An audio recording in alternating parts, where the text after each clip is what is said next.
श्रीलंका की लोक कथा करामाती टोपी। एक गांव में श्रीलंका के एक गांव में बहुत समय पहले एक गरीब और बेसहारा लकड़हारा मतलब लड़का रहता था। श्रीलंका के गांव में एक गरीब और बेसहारा लड़का रहता था। उसका कोई परिवार नहीं था, ना पिता, ना माँ, ना कोई बहन, ना भाई, ना चाचा चाची, कोई नहीं था। वो अकेला ही था। लेकिन अकेला होने पर भी वो घबराता नहीं था। उसे बड़ा होने पर एक किसान के यहाँ काम मिल गया और खुश हो गया। वह दिन भर मेहनत करता, शाम को किसान से कुछ अनाज लेकर खाना बनाता।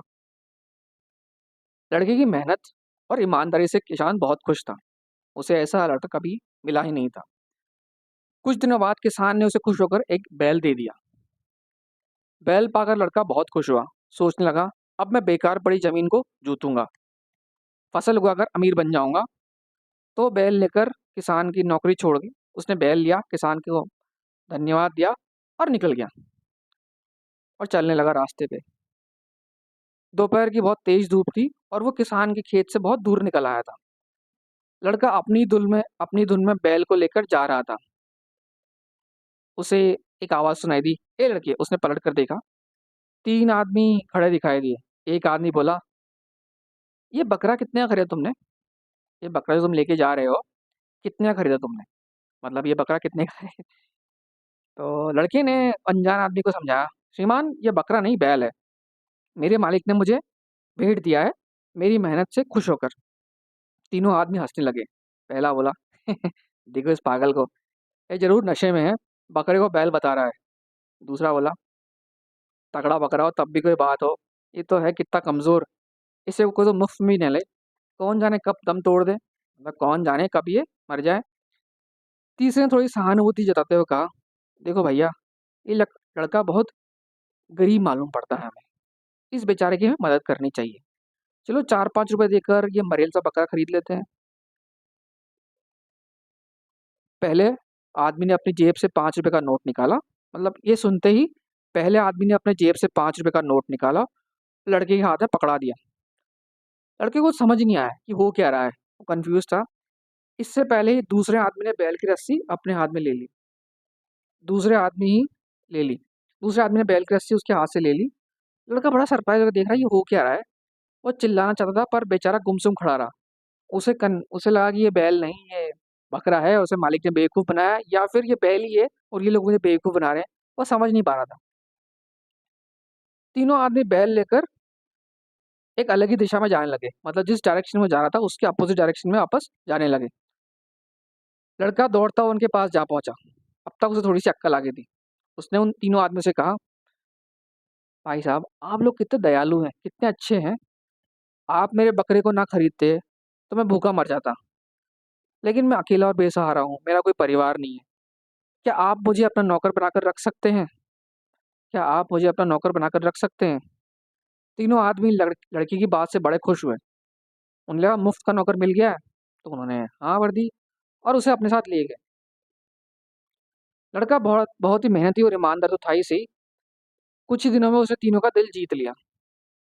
सुबह उठते ही वह मशीन की तरह काम पर लग जाता और सूरज ढलते ही यानी शाम के समय काम छोड़कर खाना पीना बनाता। एक दिन लड़का गांव के मेले में गया एक दिन लड़का गांव के मेले में गया। लौटा तो उसके सिर पर जोकर वाली लंबी टोपी थी। उसने वहां पे जोकर जो पहनते हैं ना लंबी टोपी, वो टोपी वो खरीद लाया था। तीनों आदमी टोपी देखकर हंसने लगे। पहले ने पूछा, अरे जोकर की टोपी कहाँ से उठला है तू? ये जो तो लड़के ने कहा, नहीं नहीं भाई साहब, ये जोकरों की टोपी नहीं है। ये टोपी जोकरों की नहीं है, ये तो करामाती टोपी है। इसे पहनकर मनचाही मुराद पूरी हो सकती है। यह तो मैं छिपा कर रखता था, मेरे पास हमेशा से थी, इसको मैंने छुपा रखा था। आज जब मैं मेले में लगा तो सोचा लगाता जाऊं। लड़के ने बिल्कुल गंभीर होकर कहा, बिल्कुल सीरियस होकर कहा, आज जब मैं मेले में गया तो सोचा इसे लगाता जाऊं। तीनों आदमी चुप हुए, मन ही मन कुछ सोच रहे थे। तभी लड़का बोला, लगता है आप लोगों को मेरी बातों पर भरोसा नहीं है। एक काम करते हैं, किसी दिन मेरे साथ बाजार चलो। किसी दिन मेरे साथ बाजार चलो और देखो करामाती टोपी किस तरह से कमाल दिखाती है। तीनों आदमी एक साथ बोल पड़े, हाँ ठीक है, ये ठीक है, हम तीनों परसों तुम्हारे साथ बाजार चलेंगे। उसके बाद तीनों अपने काम पर चल दिए। उधर लड़का टोपी पहनकर बाजार की ओर चल दिया। उनके जाते ही लड़का टोपी पहनकर बाजार की ओर चल दिया। उसने 3 बड़ी-बड़ी दुकानों के मालिकों को पैसे दिए।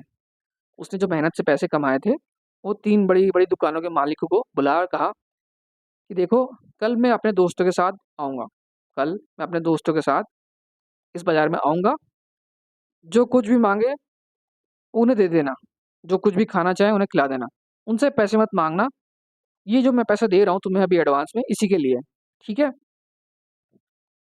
दुकानदार बहुत खुश था कि अच्छा ग्राहक फँसा है। आज इतनी मोटी रकम मिली है, वह भी वह भी एडवांस में। एडवांस में इतनी मोटी रकम मिली है, वो भी एडवांस में। लड़का बड़ा खुश था कि उन आदमियों के पैसे से उन्हें अब वो बेवकूफ़ बनाएगा। और अब दिन आ गया, उस दिन उस लड़के ने टोपी पहनी और तीनों आदमियों को लेकर बाज़ार जा पहुँचा। तीनों आदमियों को लेकर बाज़ार जा पहुँचा। बाज़ार के सारे दुकानदार उसे कोई पागल रईस समझ बैठे थे। मतलब उसने उन्हें कहा था कि ऐसा करना। टोपी वाला जिस दुकान के सामने से होकर गुज़रता, दुकानदार उसे सलाम करता और पूरे बाज़ार में मतलब जहाँ भी गुज़रता सब लोग उसे सलाम करते क्योंकि कल ही उसने बाज़ार में जाकर 3 दुकानदारों को बहुत पैसा दिया था कि भई ये होगा, तो ये खबर फैल चुकी थी। अब पूरे बाज़ार में घूमने के बाद टोपी वाला लड़का एक बड़ी दुकान में घुस गया। सबने मतलब उन 3 आदमियों ने और लड़के ने अपनी-अपनी पसंद का सामान खरीदा। दुकानदार टोपी वाले के सामने बिल्कुल सिर झुकाए खड़ा रहा, बिल्कुल अगवानी कर रहा था, उनकी गेस्ट ऑफ ऑनर जो भी कह सकते हो। और वो जो चीज़ माँगते वो दे देता। मतलब उन 3 आदमियों ने जो भी चीज़ माँगी उस दुकानदार ने दे दी। तीनों आदमी बड़े हैरान थे, उन्हें लगा ये टोपी तो सचमुच करामाती है। लड़का जो है मुस्कुरा दिया, उसने अपनी टोपी ठीक की और आगे चल दिए। अब वो चारों एक होटल में घुस गए। टोपी वाले को देखकर होटल का मालिक दौड़ा-दौड़ा चला आया और सिर झुकाकर बोला, "बताइए सरकार आपकी क्या सेवा करूँ? ये होटल तो आपका ही है। बताइए सरकार आपकी क्या सेवा करूँ? ये होटल तो आपका ही है।" उन चारों ने बहुत भरपेट खाना खाया, दबा के खाना खाया और 4 मिठाई के डब्बे पैक करवा लिए। होटल का मालिक उन्हें दरवाजे तक छोड़ने आया, गेट तक छोड़ने आया और बोला, "मालिक ये होटल तो आपका ही है, आप लोग फिर आइए।" तीनों आदमी बड़े परेशान थे, हैरान थे, क्या हो रहा है? ये नौकर बनकर हमारे साथ रहता है और बाहर बाहर रईस बन जाता है। बाजार में पूरा उनका स्वागत हुआ, बहुत स्वागत हुआ और किसी दुकानदार ने पलटकर पैसे नहीं माँगे। अंधेरा गिरने लगा तो चारों घर लौट आए, मतलब शाम होते ही लोग लौट आए। घर पहुँचकर तीनों ने टोपी वाले से कहा, "ये टोपी मुझे दे दो, यानी हमें दे दो।" लड़के ने साफ मना कर दिया कि नहीं दूँगा। अब तीनों आदमी ने बहुत जिद की तो बोला, "ठीक है, आप मुझे सारी प्रॉपर्टी दे दो, अपनी सारी प्रॉपर्टी मुझे दे दो, तब ये टोपी मुझे आपको दूँ, तब मैं आपको दूँगा।" तो रात होते-होते ही उन तीनों ने जितने भी पैसा जमा किया था, जितने भी हीरे जवाहरात और प्रॉपर्टी इकट्ठी की थी, वो उस टोपी वाले लड़के को दे दी। लड़के ने टोपी उन्हें दे दी। अब वो तीनों सुबह होने का वेट करने लगे।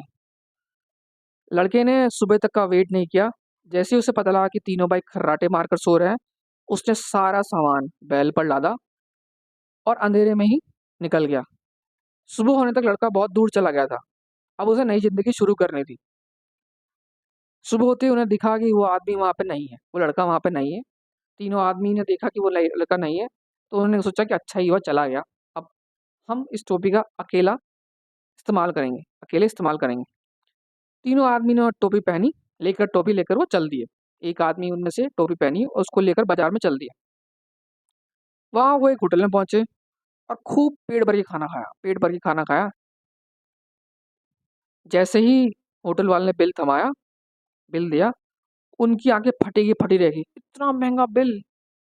ये बिल क्यों दे रहा है हमको? पिछली बार तो नहीं दिया था। तीनों ने एक साथ बोले, "अरे देखते नहीं हमारे पास करामाती टोपी है, हमसे पैसे क्यों माँग रहे हो?" होटल के मालिक ने धमकी दी, "टोपी से हमें क्या लेना देना? टोपी से हमें क्या लेना देना? चुपचाप पैसे निकालो वरना तीनों को मैं जेल भिजवा दूँगा।" तीनों आदमी ऐसे करते जैसे सांप ने काट खाया हो। तीनों आदमी ऐसे खड़े थे जैसे सांप ने काट खाया हो। अब उन्हें पता लग गया था कि भई लड़के ने उन्हें बेवकूफ़ बनाया है और लड़का वहाँ से जाकर किसी नई जगह पे खुशी-खुशी रहने लगा। उम्मीद है आपको ये कहानी पसंद आई होगी। और आपने इस कहानी से क्या कुछ सीखा है, मुझे कमेंट बॉक्स में बताइए। मैं आपके लिए आगे भी ऐसी कहानियाँ लेके आता रहूँगा। अगर आपको लगता है कि इस कहानी से या इसमें दिए गए ऑब्जेक्टिव से आपके किसी दोस्त को फ़ायदा हो सकता है या किसी और को कुछ बेनिफिट मिल सकता है, तो दिए गए लिंक को बाकी लोगों में शेयर कीजिए और बाकी लोगों को भी इससे बेनिफिट दिलाइए। अगली कहानी तक के लिए have a good day, good bye.